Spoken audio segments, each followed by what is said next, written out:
दोस्तों, जब भी हम रात में आसमान में बहुत सारे तारे देखते हैं तो हमें से कई लोग सोचते हैं कि विशाल ब्रह्मांड में इन सभी अनगिनत तारों की संख्या कितनी होगी।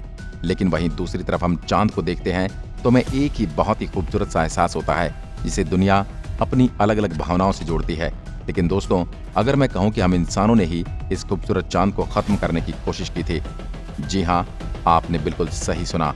सन 1957 में यूएस एयरफोर्स ने एक प्रोजेक्ट तैयार किया था जिसका नाम प्रोजेक्ट A119 रखा गया था, जिसमें उन्होंने चांद को परमाणु विस्फोट के खत्म करने का प्रयास किया था। लेकिन आखिर क्यों यूएस चांद को खत्म करना चाहते थे? क्या उनके पास इतना न्यूक्लियर वेपन था जिससे वे इस प्रोजेक्ट को सफल कर पाते? लेकिन बाद में यह प्रोजेक्ट क्यों सफल नहीं हो पाया?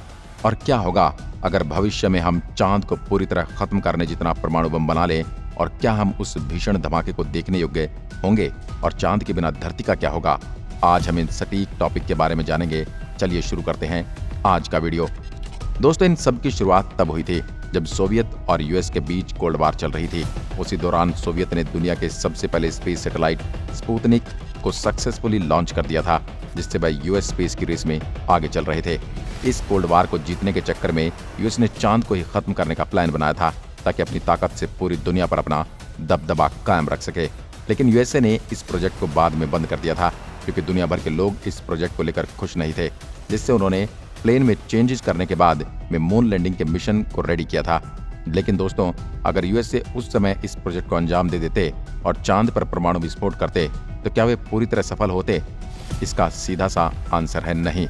वे चांद को नुकसान पहुंचाने के बिल्कुल भी करीब नहीं थे, क्योंकि प्रोजेक्ट A119 में काम कर रहे फिजिसिस्ट यानी भौतिक वैज्ञानिकों ने कहा था कि एक परमाणु विस्फोट का इम्पैक्ट माइक्रोस्कोपिक होगा, मतलब एक सिंगल न्यूक्लियर वेपन से चांद को कोई नुकसान नहीं होगा। लेकिन अगर हम प्लानिंग बड़ी कर दें तो क्या हमारे पास उतने परमाणु हथियार हैं जिससे हम चांद को धरती की कक्षा से बाहर कर सकें? इसका भी आंसर है नहीं। अगर हम चांद को पूरी तरह खत्म कर देंगे तो हमें करीब 10 बिलियन से 10 ट्रिलियन मेगाटन TNT की आवश्यकता होगी। दोस्तों, अब तक का सबसे बड़ा परमाणु विस्फोट जो सोवियत यूनियन के द्वारा किया गया था उसमें कुल 50 मेगाटन TNT की ऊर्जा निकली थी, और वर्तमान में हमारे पास 7000 मेगाटन TNT तक ही उत्पादित कर पाई है, और आने वाले समय में यह संख्या बढ़नी तय है। लेकिन इससे पहले हम ये जानें कि चांद के खत्म होने के बाद धरती का क्या होगा। हम ये जान लेते हैं क्या होगा और कैसे होगा। दोस्तों, कोई भी परमाणु विस्फोट बस एक बहुत बड़ा आग का गोला नहीं होता। जब भी कोई परमाणु विस्फोट होता है उसमें से बहुत सारी रेडिएशन भी निकलती हैं, जो 3 तरह की होती हैं: लो लेवल, मीडियम लेवल और high level. Low level radiation से हमारे ऊपर ज़्यादा असर नहीं होता, लेकिन मीडियम लेवल रेडिएशन से हमें अपने शरीर पर काफ़ी प्रभाव देखने को मिलेंगे, जैसे सिरदर्द और बुखार। और हाई लेवल रेडिएशन काफ़ी समय तक रहता है और जिसमें हमें कैंसर जैसी बीमारियां आसानी से हो सकती हैं।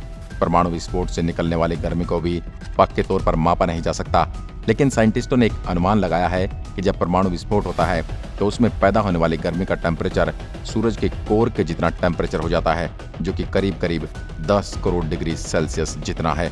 मतलब अब आप समझ सकते हैं, अगर हम परमाणु विस्फोट के रेडिएशन के दायरे में आ जाएंगे तो हमारा क्या हाशर हो सकता है। और अगर हम इस विस्फोट से किसी तरह बच भी जाते हैं तो उससे निकलने वाले शॉकवेव और रेडिएशन से बचना नामुमकिन हो जाएगा, क्योंकि ऐसा ही सेम विस्फोट वेस्टर्न एशियन लेबनान में हुआ था, जिसके धमाके के बाद बहुत तेज एक शॉकवेव निकली थी जिसने करीब करीब 150 लोगों की जान ले ली थी। लेकिन न्यूक्लियर बम को सिर्फ धरती की सतह पर विस्फोट करने के लिए बनाया गया था। लेकिन क्या होगा अगर यही न्यूक्लियर बम को स्पेस में विस्फोट किया जाए?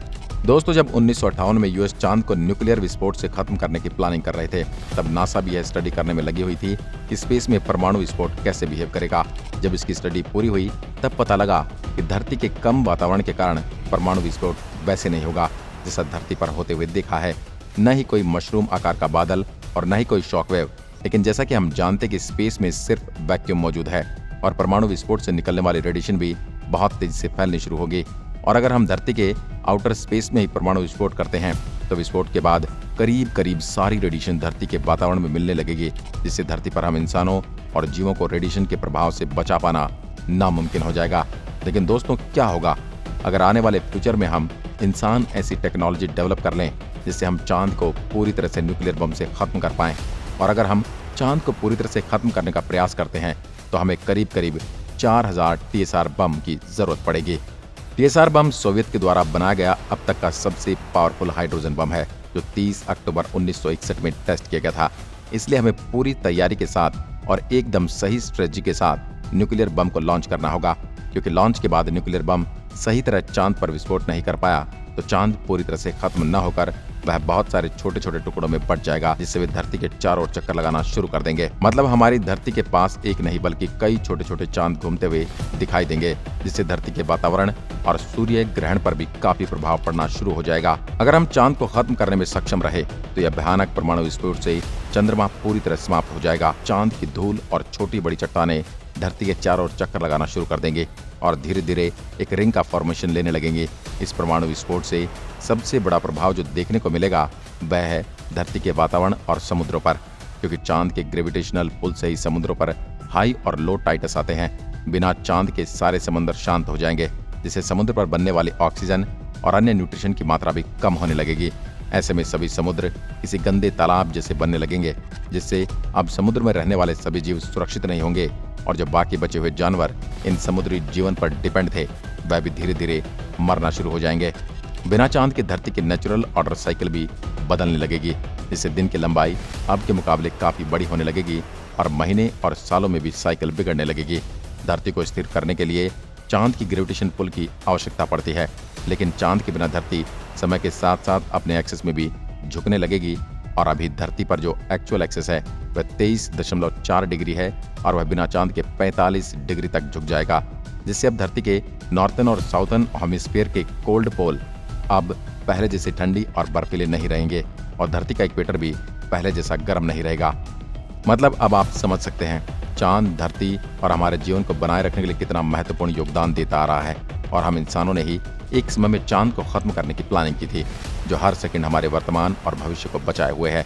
दोस्तों, आज के लिए बस इतना ही। अगर अच्छा लगा तो वीडियो को लाइक करें, कमेंट करें और अपने फ्रेंड और फैमिली के साथ शेयर करें और ऐसी वीडियो देखने के लिए हमारे चैनल को सब्सक्राइब जरूर करें और बेल आइकन को दबाना ना भूलें। धन्यवाद। तो मिलते हैं एक और ऐसी ही दिलचस्प वीडियो के साथ।